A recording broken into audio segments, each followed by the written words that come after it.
I had audited slaughterhouses, breeding stations, and 2 failed colony menageries in 31 years, and I had learned to keep my face still.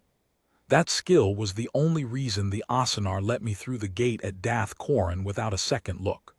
They read faces the way I read a lame gate, instantly, and without mercy, and a still face told them nothing, which was what I wanted it to tell them. The war reach sat on a shelf of black rock above a dry valley, all buttressed stone and cold steel, and it smelled of ammonia and hot metal and something under both that I didn't have a word for yet. Later I'd learned the word. It was fear. Not mine. Theirs, the beasts. The whole place was soaked in it, generations deep, worked into the stone the way wood smoke works into a cabin, and the Asenar walked through it and smelled nothing, because to them it was the smell of a thing done correctly. My orders were 4 lines long. Audit the husbandry standards of the hatchery and the breaking yard against the colonial welfare, accord the Asenar had signed to keep their trade routes open, sign the form, and go home. I was a formality. A box the Asenar checked so that softer species farther up the chain could tell themselves the war beasts of the Reach were raised inside the rules. Nobody at Dath Korin believed the audit meant anything, least of all the tall gray officer who met me at the inner gate. "You are the welfare human," he said. His name was Vihior Sask, and his title translated to something between breakmaster and headmaster. He was old for an Asenar, which meant the chitin plates of his face had gone the color of wet ash and the seams between them had darkened like old mortar. He did not offer any Asenar greeting. "You will observe. You will not touch. You will not speak to a beast, a handler, or a cadet during a working exercise. Interference during a break is how humans get their arms taken off, and I will not have the paperwork." "Understood," I said. "You understand nothing yet," Sask said without heat, "but you will come." He took me first to the hatchery, which I think was meant to reassure me, and it did the opposite. The eggs were fine. The eggs were beautiful, honestly leathery ovals the size of a feed drum, banked in warm sand under lamps, turned on a schedule, humidity logged to the 100th. If the audit had ended there, I'd have signed with a clear conscience. The Asenar knew how to keep an egg alive. They had bred the Viharn for 9,000 years, and a Viharn was worth more than a cadet, more than a handler, more than most of the officers, and they treated the eggs accordingly. It was what happened after the shell that turned my stomach. They walked me down a ramp into the nursery, and I heard it before I saw it, a high, broken cheeping, the sound a young thing makes when it has been crying long enough to lose faith that crying works. There were maybe 40 hatchlings in the pens, drakelings the size of large dogs, all scale and stubwing and enormous soft eyes, and every one of them was alone, not grouped, not near a warm flank. Alone, each in its own steel stall, and the cheeping came from all of them at once, a wall of it, and none of them were being answered. "Where are the dams?" I asked. "Removed," Sask said. "The dam is removed within the first day. This is the severing." He said the word the way a priest says a sacrament. "A Viharn raised by its dam bonds to its dam. A Viharn that bonds obeys the bond, not the handler. It will hesitate. It will choose. In the field, a beast that chooses is a beast that gets its cadet killed. So we sever it early before the bond sets, and we raise it on the goad. It learns that comfort comes from obedience and pain comes from disobedience, and it bonds to nothing, and so it belongs to whoever holds the goad. A perfect weapon loves nothing. You are frowning, welfare human."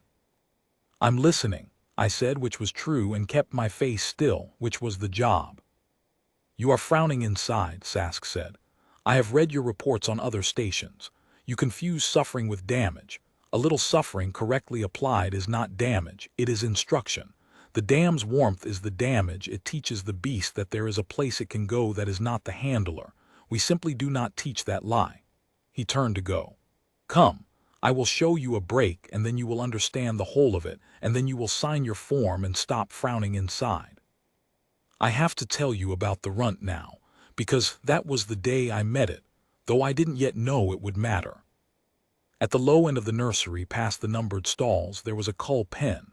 I knew what it was without asking. Every station has one, the place where you put the ones you've decided not to spend feed on. There was one hatchling in it. It was smaller than the others, ash gray where the rest were the deep iron color the Asenar prized, and it had a wound along its flank that had been left to scab dirty. It was not cheeping. It had gone past cheeping. It lay against the cold wall with its eyes half shut, and it was doing the thing I have seen calves do and lambs do, and once, God help me, a colony child do. It had stopped asking, because asking had never once been answered, and it was waiting to be done. That one, Sask said, following my look, is Sethar stock, the last of the line, a rare bloodline, very old, very strong and worthless. The Sethar dams resist the severing. They fight for the brood past all sense. This one's dam nearly took a handler's head off before we put her down, and it delayed the severing by 2 full days, and now the hatchling is contaminated, bonded to a dead thing. It will not take the goad. It cheeps for a mother that is ash. We keep it a few more days out of respect for the bloodline's records, and then we cull it. A pity. But a bonded beast is a broken beast, and this one broke before we could break it correctly. I looked at the gray hatchling, and the gray hatchling did not look at me, because it had stopped looking at anything, and I kept my face still, and I said, I'd like to note its condition for the husbandry log. The flank wound. Standard welfare item. Note whatever you like, Sask said. It changes nothing. Come and see a break. I saw a break. I'll spare you most of it. There was a yearling Viharn the size of a plow team, muzzled and hobbled, and there was a cadet with a goad, a long haft that ended in a cluster of contact points that put a charge into the beast wherever it touched, and there was Sask narrating the whole thing like a man describing weather. The cadet drove the beast in a circle until it stopped fighting the hobbles, and then drove it until it lay down when the goad merely lifted, and then drove it until it lay down when the cadet only spoke, and by the end of the hour the great animal would flatten itself to the stone at the sound of a voice. Its enormous eyes rolled white, and the cadets around the yard made the low clicking sound that was Asenar approval. You see, Sask said, it loves nothing, it fears the voice, it obeys, perfect. It's shaking, I said, I hadn't meant to. Yes, said Sask, pleased, as if I'd finally understood. That is how you know it is finished. I signed nothing that day. I told Sask I needed the full breeding cycle logs and 30 days of observation to complete a lawful audit, which was true under the accord, and which he could not refuse without giving the softer species up the chain a reason to ask why. He didn't like it, but he was old and he was certain, and certain men give you rope, because they cannot imagine the rope going anywhere they didn't lay it.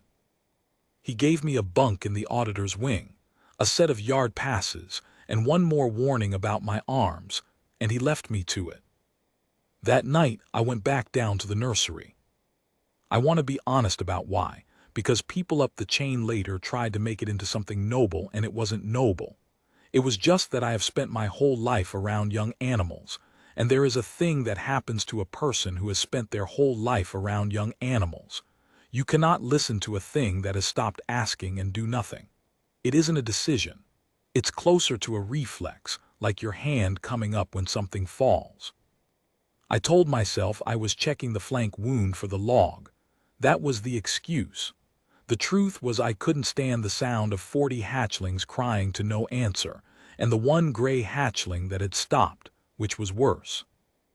The night handler was an Asenar barely out of cadet training, and he was asleep at his station, which under Asenar discipline was a serious matter, and gave me leverage. I filed away. I stepped over him, and I went to the cull pen, and I crouched down outside the bars, slow. The way you approach anything that's decided the world is only ever going to hurt it. The gray hatchling opened its eyes. I didn't reach in. You don't, not the first time. Not with a wounded thing. I just crouched there and let it look at me, and I made the sound I make. It isn't a word. It's a low, even hum in the chest that I've made at sick foals and orphaned calves, and one time a whole barn of animals during a lightning storm. The sound that means nothing except I'm here and I'm not going to do anything to you. And the gray hatchling lifted its head off the cold stone, maybe 2 inches, and looked at me and made a sound back. It wasn't the cheeping, it was lower, a single throat note questioning. I hummed again. It answered again. We did that for a long time in the dark, the human and the marked for culling drakeling, trading a sound back and forth that meant nothing and everything. And after a while I reached into my coat and I took out the strip of protein ration I hadn't eaten at supper because Asanar food sits wrong in a human gut. And I broke off a corner and I set it just inside the bars and drew my hand back. It watched the food. It watched me. Then it dragged itself, favoring the fouled flank, and it took the food and it ate. And while it ate, it kept one eye on me the whole time, and when it finished it did not go back to the cold wall. It lay down against the bars, on the side nearest me. I sat with it until the night handler stirred, and then I went back to my bunk, and I did not sleep, because I had done the thing you are not supposed to do at a station that isn't yours. I had started something. The breaking yard ran on a schedule, and the schedule did not care about a gray hatchling. Over the next days, I watched cadets try to master beasts by the only method the Reach knew, and I watched it fail in the specific ways that a method built on fear always fails, and I logged all of it, because the logs were the one weapon I actually had. There was a cadet named Osik who was too gentle for the goad and knew it, and his beast learned that his goad hand hesitated, and a beast raised on the goad reads hesitation as weakness. That is the whole of what it has been taught to read, and one morning his beast simply refused, and when he pressed it, it came off the stone and put him through a rail, and they carried Osik out with his chest wrong, and they put his beast down for instability, and Sask logged it as a handler failure and moved on. There was a cadet named Dreeth, all confidence, who broke his beast fast and hard and paraded it, and his beast was a marvel of obedience right up, until a supply drone dropped a crate too near the yard and the beast bolted, because a creature that has been taught only fear has nothing to set against a new fear, no anchor, no reason to hold, and it went over the wall and into the valley, and they never got it back. Sask logged that one as an equipment placement error. And there was Cadet Drail. Drail was the best of them by the Reach's lights, and the worst of them by mine. He had broken a big irondark Viharn the cadets called Vaskal into the most obedient animal in the yard, a beast that would kill on a word and lie down on a word and showed nothing at all behind its white-rolled eyes, no fear even, because Drail had gone past fear and hollowed the thing out entirely. Sask held Drail up as the example. Drail knew it, and he was the kind of young man who becomes cruel in exact proportion to how much he is praised. He found out about the runt within a week. Of course he did. The night handler couldn't very well report that a human had been feeding the Culpen hatchling without also reporting that he'd been asleep, so it stayed off the official log. But the yard talks, and Drail came to find me one evening while I was crouched at the cull pen with my hand inside the bars. Because by then, I had my hand inside the bars, and the gray drakeling had its head against my palm, and the flank wound was clean and closing because I had cleaned it quietly.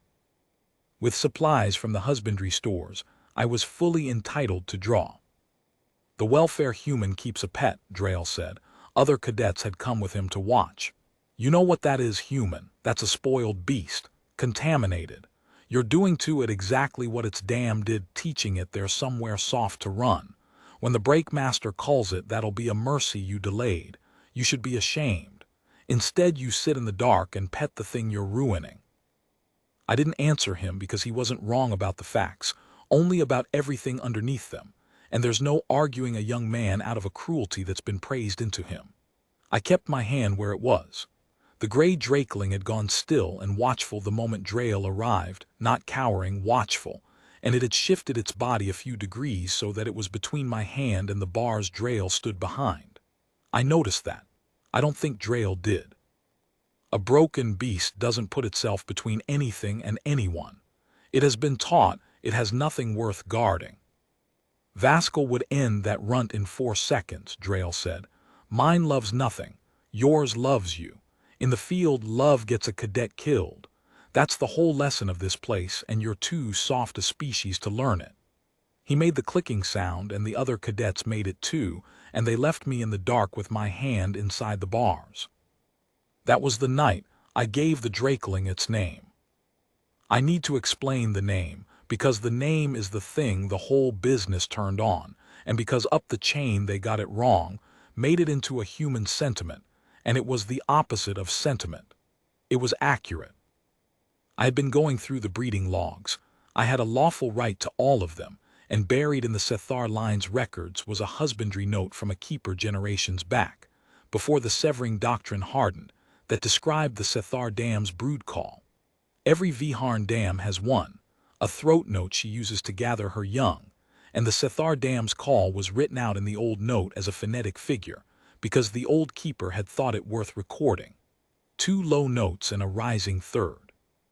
The doctrine had erased it. The whole point of the severing was to make sure no drakeling ever heard its dam's call long enough to learn it. You cut the beast off from the one sound that meant come to me. You are mine. You are safe. And you replaced it with the goad. I sat outside the cull pen and I made the call. 2 low notes and a rising third. I am human. I got it approximately right.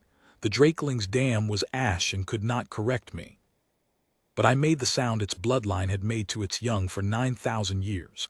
The sound the Reach had spent a week trying to erase from this one.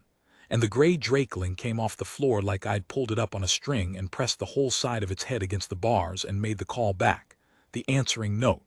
The one that means coming, I'm yours. A call it had never been taught and had never heard completed, and somehow, under all the fear and the fouled wound and the cold, still knew. So I gave it back its name.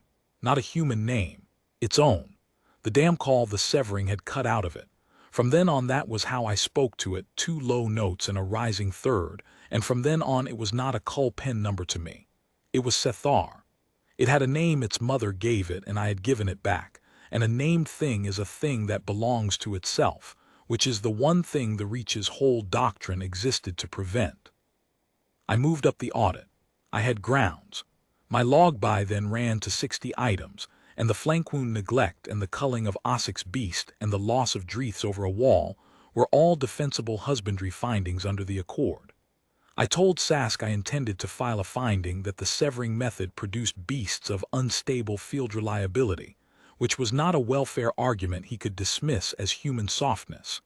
It was an argument in his own language, the language of the weapon. He did not like it. But an old certain man cannot lose an argument to a soft species in front of his cadets, so he did the thing certain men do. He proposed approving. You claim a bonded beast is superior, Sask said in the yard in front of the assembled cadets in the flat tone he used for everything. You have been ruining a cullpen runt for a month, feeding it, nomming it, teaching it to love you. Very well. The season's proving is in 3 days. A live proving the beasts run the gauntlet under field conditions and the cadets direct them under load. You will enter your runt. Drail will run Vascal, the finest beast this Reach has broken in a decade. When your bonded runt fails and Vascal does not, you will sign your form, you will strike your absurd finding, and you will go home and stop frowning inside. Do you accept? I should have said no. Sethar was half the size of Vascal, still favoring the flank, a hatchling really, months from field weight, and the gauntlet was built to test grown war beasts. It was not a fair proving and Sask knew it, and that was the point. But I looked at Sethar in the cull pen, at the head that came up now whenever I entered the nursery, at the throat note it made the second it caught my scent, and I understood that if I said no, they would cull it the next morning, and the whole month would have been for nothing except to teach a dying thing to hope.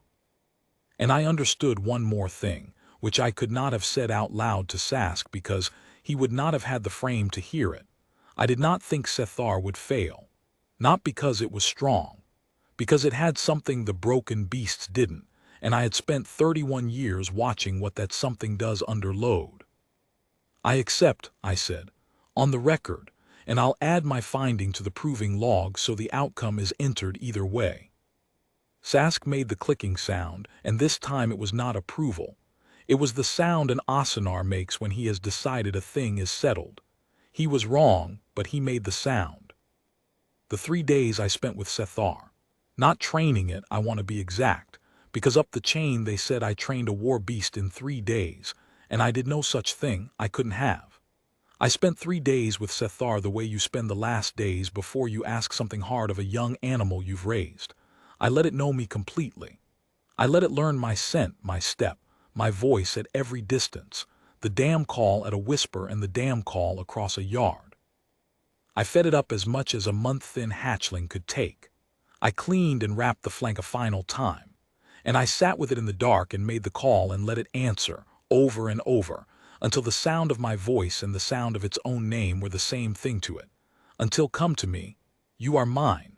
You are safe was a road worn so deep that nothing, no goad, no gauntlet, no strange fear could make it lose the way. That's the whole of what I did. It sounds like nothing. It was everything, and it was the exact thing the Reach had spent 9,000 years making sure no beast ever had. The proving was held in the great gauntlet yard, a long stone course of walls and pits and drop gates and fire lines, with the cadets and officers ranked along the high galleries and the goad masters at their stations, and Sask in the master's box above it all. The beasts ran it one at a time under their cadets' direction, through fire and noise and moving obstacles, and were scored on speed, on control, on obedience under stress.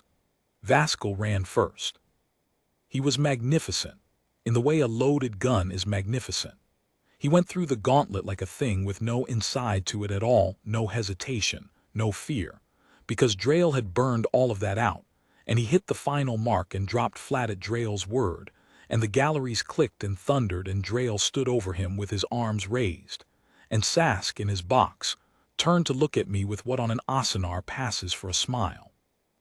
Then I sent Sethar in, and Sethar was, by the Reach's scoring, worse. Slower, it was smaller and half-grown. It flinched at the first fire line and the galleries clicked their contempt and Drail laughed, an ugly bright sound. But it did not run from the fire.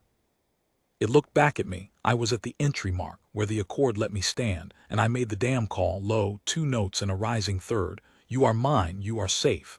And Sethar turned back to the fire and went through it, and I watched a hatchling that had every reason to bolt choose instead to trust the one voice that had never once heard it. That is not obedience. Obedience is fear wearing a collar. That was trust, and trust is a thing you can only build one way, and the Reach did not know the way. Sethar finished the gauntlet slow and shaking and alive, and came to me, and put its head against my chest, and the galleries were near silent because a beast crossing a proving yard to press its head to its handler was a thing most of them had never seen, and did not have a word for. Slower, Sask called down. Weaker, flinched. The finding stands against you, welfare human. A bonded beast is a broken beast. Now sign your. He didn't finish, because that was when Vaskal turned. I have gone over it many times, what set it off, and I think the truth is nothing set it off. I think that is the point. A beast hollowed out entirely, that fears the goad and loves nothing and has no inside, is a beast with nothing to hold it to the ground when the ground shifts, and something shifted. A drop gate cycling late, a sound, the smell of Sethar's blood on the wind, I don't know. But Vaskal came off the mark where he lay flat and obedient, and he did not run from anything, because Drail had taught him not to fear, and he did not run to anything, because I had not been the one to raise him, and there was nothing in the world he ran to. He simply turned, in the middle of the ranked galleries and the goad masters and the cadets, into the thing the Reach had actually built and called perfect, a weight of muscle and armor and teeth with no reason on earth to stop. Drail gave the word. Vaskal did not lie down.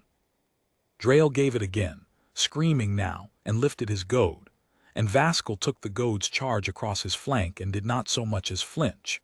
Because a beast that has been taught the goad is the whole world eventually stops finding the world worth minding, and he closed the distance to a knot of cadets against the low wall who had nowhere to go, and the goad master's longer charges hit him and glanced off 9,000 years of breeding for exactly this. And the galleries that had thundered for him went to that specific high scattered noise a crowd makes when it understands, all at once, that no one is coming to fix this. Because no one was. That is the part I want you to sit with. There was no cavalry. The goad master's charges failed. Drail stood frozen with a dead haft in his hands. Sask was in his box, too high and too old to reach the yard, shouting orders into a system that had just proven it obeyed nothing. 11 cadets were pinned at the low wall, and the finest beast the Reach had broken in a decade was going to go through them.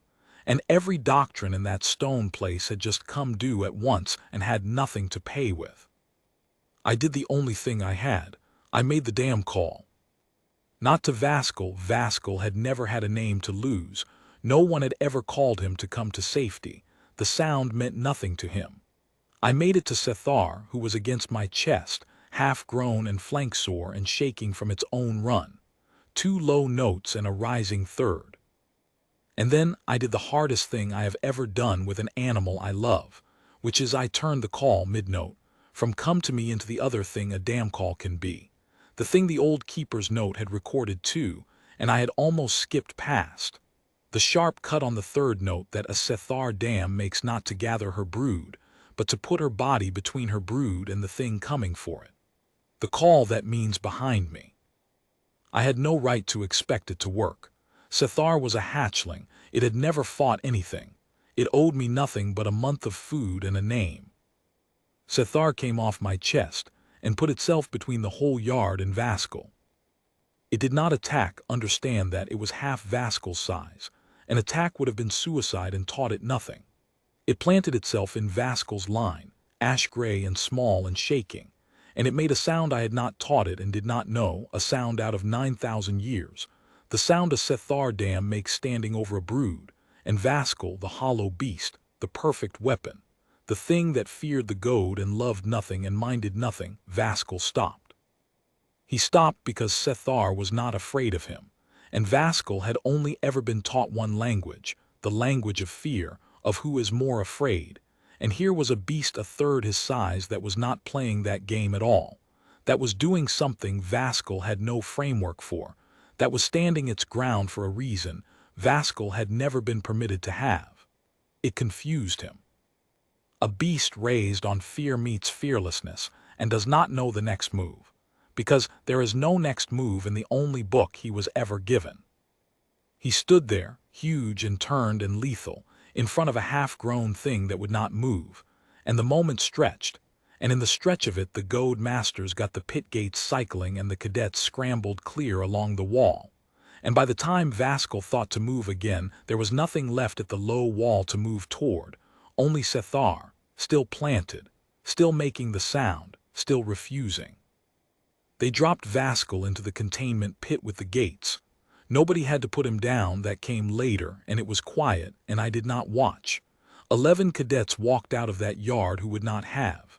Sethar came back to me across the stone when I called it, the real call this time, come, you are mine, you are safe. And pressed its head to my chest and shook, and I stood in the ringing silence of the galleries with my arms around a war beast the Reach had marked for culling, and I did not keep my face still. There was no point any more. They had all seen the thing I'd been trying to put in the log for a month, and no still face was going to unsee it for them. Sask came down from his box. It took him a long time on his old legs, and the yard waited in silence while he came, because everyone there understood that the thing that walked down those stairs was not just an old officer but a doctrine, 9,000 years of it, coming down to stand on the floor of a yard where it had just watched itself fail. He stopped in front of me. He looked at Sethar, small and gray and shaking against me. He looked at the containment pit where the perfect weapon was. For a long moment he said nothing, and I have wondered since what it costs a mind like that to change, whether it changes at all or only cracks and papers over the crack. It stood, Sask said finally, flat as ever but not certain. The runt, it stood in front of Vaskil. Vaskil stopped. Explain it. It had something to stand for, I said. That's all. You built a beast that fears everything and belongs to nothing, and you called it perfect because it obeys, but a thing that belongs to nothing has no reason to hold when holding gets hard. You never gave it a reason. I gave Sethar a reason. Its name back. A voice that never heard it. somewhere soft to run to, the exact thing you spent 9,000 years cutting out because you thought it made a beast weak. I looked down at the gray head against my chest. It doesn't make them weak. It makes them yours in the only way that holds. A beast that loves nothing can't be trusted with anything because there's nothing in it to reach when the goad stops working. And the goad always stops working. You just saw where. The galleries were silent. Drayle was somewhere in them with a dead haft, not laughing. Sask stood very still, in the way I had learned to stand still, and I understood we were the same in that one thing at least. We both knew how to keep a face over a mind that was moving fast. "You will write your finding," Sask said at last. "The severing produces beasts of unstable field reliability. It will be entered. It is." He paused, and I think the next word cost him something. "It is accurate." He looked at Sethar again. "The bloodline is not worthless. The method was. I will need to know how you did it. The nomming, the call, all of it. The reach will adopt it. We will raise the next generation your way, bonded, named, given a reason. It is the superior weapon. You have proven it. You will teach us the method before you go." And there it was. That was the moment I had not seen coming, the one that mattered more than the proving. Because I understood, standing there with a war beast's head against my chest and an old doctrine broken open in front of me, exactly what I would be teaching them. I would be teaching them a better way to build a weapon. They would take the damn call and the nomming and the reason to hold, everything I'd done out of the plain instinct not to leave a hurt thing alone, and they would systematize it, and they would raise a generation of beasts that loved their handlers with everything Sethar had loved me with, and then they would point those beasts at whatever the Asenar pointed things at, and the beasts would go and hold and die holding out of love. I would not be ending the reach. I would be perfecting it. The severing tore the reason out of a beast. My way would put a reason in and then spend it. I am not sure which is the greater cruelty. I have thought about it since and I am still not sure. "No," I said. Sask's head tilted. "No. I'll write the finding. It's true and it's owed to the beasts you've already broken.